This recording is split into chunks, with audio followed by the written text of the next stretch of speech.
Tom Warren of The Verge noted that the vendors have implemented similar hardware restrictions on their own ARM-based tablet and smartphone products, including those running Microsoft's own Windows Phone platform, but still argued that Microsoft should keep a consistent approach across ARM and x86, though, not least because of the number of users who'd love to run Android alongside Windows 8 on their future tablets. 85, 86, 162. No mandate is made regarding the installation of third-party certificates that would enable running alternative programs. 163, 164, 165. Several notable video game developers criticized Microsoft for making its Windows Store a closed platform subject to its own regulations, as it conflicted with their view of the PC as an open platform. Marcus Notchperson, creator of the indie game Minecraft, 166. Gabe Newell, co-founder of Valve and developer of software distribution platform Steam, 167. And Rob Pardo from Activision Blizzard voiced concern about the closed nature of the Windows Store. 168. However, Tom Warren of The Verge stated that Microsoft's addition of the store was simply responding to the success of both Apple and Google in pursuing the curated application store approach. 169. Critical reception. Reviews of the various editions of Windows 8 were mixed to negative. Tom Warren of The Verge said that out half Windows 8's emphasis on touch computing was significant and risked alienating desktop users. He felt that Windows 8 tablets make an iPad feel immediately out of date due to the capabilities of the operating system's hybrid model and increased focus on cloud services. 169. David Pierce of The Verge described Windows 8 as the first desktop operating system that understands what a computer is supposed to do in 2012 and praised Microsoft's no-compromise approach and the operating system's emphasis on internet connectivity and cloud services. Pierce also considered the Start screen to be a brilliant innovation for desktop computers when compared with folder-littered desktops on every other OS because it allows users to interact with dynamic information. 170. In contrast, an Extreme Tech article said it was Microsoft flailing. 171. And a review in PC Magazine condemned the Metro-style user interface. 172. Some of the included apps in Windows 8 were considered to be basic and lacking in functionality, but the Xbox apps were praised for their promotion of a multi-platform entertainment experience. Other improvements and features, such as file history, storage spaces, and the updated Task Manager, were also regarded as positive changes. 169. Peter Bright of Ars Technica wrote that while its user interface changes may overshadow them, Windows 8's improved performance, updated file manager, new storage functionality, expanded security features, and updated task manager were still positive improvements for the operating system. Bright also said that Windows 8's duality towards tablets and traditional PCs was an extremely ambitious aspect of the platform as well, but criticized Microsoft for emulating Apple's model of a closed distribution platform when implementing the Windows Store. 173. The interface of Windows 8 has been the subject of negative reaction. Bright wrote that its system of hot corners and edge swiping wasn't very obvious due to the lack of instructions provided by the operating system on the functions accessed through the user interface, even by the video tutorial added on the RT release, which only instructed users to point at corners of the screen or swipe from its sides. Despite this stumbling block, Bright said that Windows 8's interface worked well in some places, but began to feel incoherent when switching between the Metro and desktop environments, sometimes through inconsistent means. 173. Tom Warren of The Verge wrote that the new interface was as stunning as it is surprising, contributing to an incredibly personal experience once it is customized by the user, but had a steep learning curve, and was awkward to use with a keyboard and mouse. He noted that while forcing users to use the new touch-oriented interface was a risky move for Microsoft as a whole, it was necessary in order to push development of apps for the Windows Store. 169 others, such as Adrian Kingsley, who is from ZDNet, considered the interface to be clumsy and impractical due to its inconsistent design, going as far as considering it two operating systems unceremoniously bolted together, and concluded that Windows 8 wasn't born out of a need or demand, it was born out of a desire on Microsoft's part to exert its will on the PC industry and decide to shape it in a direction touch and tablets that allows it to compete against, and remain relevant in the face of Apple's iPad. 174. In 2013, Frank X. Shaw, a Microsoft corporate vice president, said that while many of the negative reviews were extreme, it was a good thing that Microsoft was listening to feedback and improving a product. 175. The American Customer Satisfaction Index, ACSI, reported a decline in Microsoft's customer satisfaction, the lowest it has been since Windows Vista. 176. Market share and sales. Microsoft says that 4 million users upgraded to Windows 8 over the weekend after its release. 177. 178, which CNET says was well below Microsoft's internal projections and was described inside the company as disappointing. 179. On the 27th of November, 2012, Microsoft announced that it had sold 40 million licenses of Windows 8 in the first month, surpassing the pace of Windows 7. 180. However, according to research firm NPD, sales of devices running Windows in the United States had declined 21%. Compared to the same time period in 2011. 181. As the holiday shopping season wrapped up, Windows 8 sales continued to lag, even as Apple reported brisk sales. 182.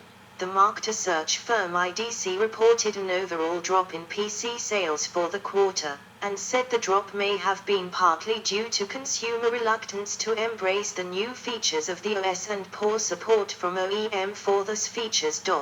183. This capped the first year of declining PC sales to the Asia-Pacific region, as consumers bought more mobile devices than Windows PCs. 184. Windows 8 surpassed Windows Vista in market share with a 5.1% usage rate according to numbers posted in July 2013 by Net Applications, with usage on a steady upward trajectory. 185. However, intake of Windows 8 still lagged behind that of Windows Vista and Windows 7 at the same point in their release cycles. Windows 8's tablet market share also grew steadily, with 7.4% of tablets running Windows in Q1 2013 according to Strategy Analytics, up from nothing just a year before. However, this was still well below Android and iOS, which posted 43.4% and 48.2% market share respectively, although both operating systems had been on the market much longer than Windows 8.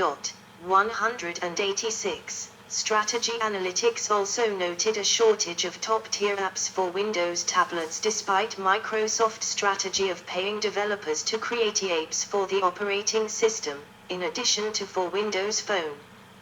186. In March 2013, Microsoft also amended its certification requirements to allow tablets to use the 1024/768 resolution as a minimum. This change is expected to allow the production of certified Windows 8 tablets in smaller form factors, a market which is currently dominated by Android-based tablets. 135. Despite their action of industry experts, Microsoft reported that they had sold 100 million licenses in the first 6 months. This matched sales of Windows 7 over a similar period. 187. This statistic includes shipments to Carnell warehouses which now need to be sold in order to make way for new shipments. 188. In January 2014, Hewlett-Packard began a promotion for desktops running Windows 7, saying that it was back by popular demand. Outside sources have suggested that this might be because HP or its customers thought the Windows 8 platform would be more appropriate for mobile computing than desktop computing, or that they were looking to attract customers forced to switch from XP who wanted a more familiar interface. 189. 190. In February 2014, Bloomberg reported that Microsoft would be lowering the price of Windows 8 licenses by 70% for devices that retail under US $250, alongside the announcement that an update to the operating system would allow OEMs to produce devices with as little as 1 GB of RAM and 16 GB of storage. Critics felt that these changes would help Windows compete against Linux-based devices in the low-end market, particularly those running Chrome OS. Microsoft had similarly cut the price of Windows XP licenses to compete against the early waves of Linux-based netbooks. 191. 192. Reports also indicated that Microsoft was planning to offer cheaper Windows 8 licenses to OEMs in exchange for setting Internet Explorer's default search engine to Bing. Some media outlets falsely reported that the SKU associated with this plan, Windows 8.1 with Bing, was a variant which would be a free or low-cost variant of Windows 8 for consumers using older versions of Windows. 193. On the 2nd of April 2014, Microsoft ultimately announced that it would be removing license fees entirely for devices with screens smaller than 9 inches. 194, and officially confirmed the rumored Windows 8.1 with Bing OEM SKU on the 23rd of May 2014. 151. On the information gathered by Net Applications, adoption rate in March 2015 for Windows 8.1 was at 10.55%, while the original Windows 8 was at 3.52%. 195. Market share had fallen to 1.06% by October 2020. 196. Chinese government ban. In May 2014, the government of China banned the internal purchase of Windows 8-based products under government contracts requiring energy-efficient devices. The Xinhua news agency claimed that Windows 8 was being banned in protest of Microsoft's support lifecycle policy and the end of support for Windows XP, which, as of January 2014, had a market share of 49% in China, as the government obviously cannot ignore the risks of running an OS without guaranteed technical support. However, Ni Guangnan of the Chinese Academy of Sciences had also previously warned that Windows 8 could allegedly expose users to surveillance by the United States government due to its heavy use of Internet-based services. 197, 198, 199, 200. In June 2014, state broadcaster China Central Television, CCTV, broadcast a news story further characterizing Windows 8 as a threat to national security. The story featured an interview with Ni Guangnan, who stated that operating systems could aggregate sensitive user information that could burst to understand the conditions and activities of our national economy and society, and alleged that per documents leaked by Edward Snowden, the US government had worked with Microsoft to retrieve encrypted information.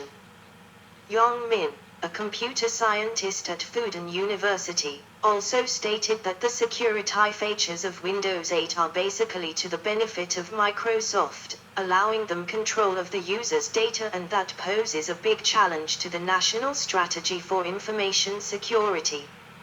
Microsoft denied the claims in a number of posts on the Chinese social network Sina Weibo, which stated that the company had never assisted any government in an attack of another government or clients, or provided client data to the U.S.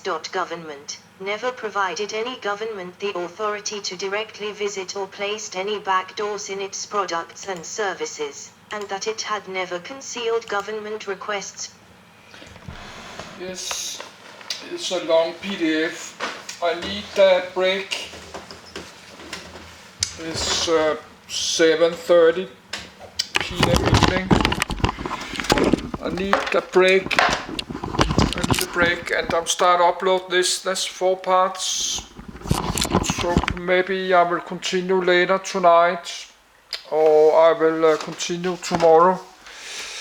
I need to go to the bathroom too, so I'll just continue tomorrow, Friday.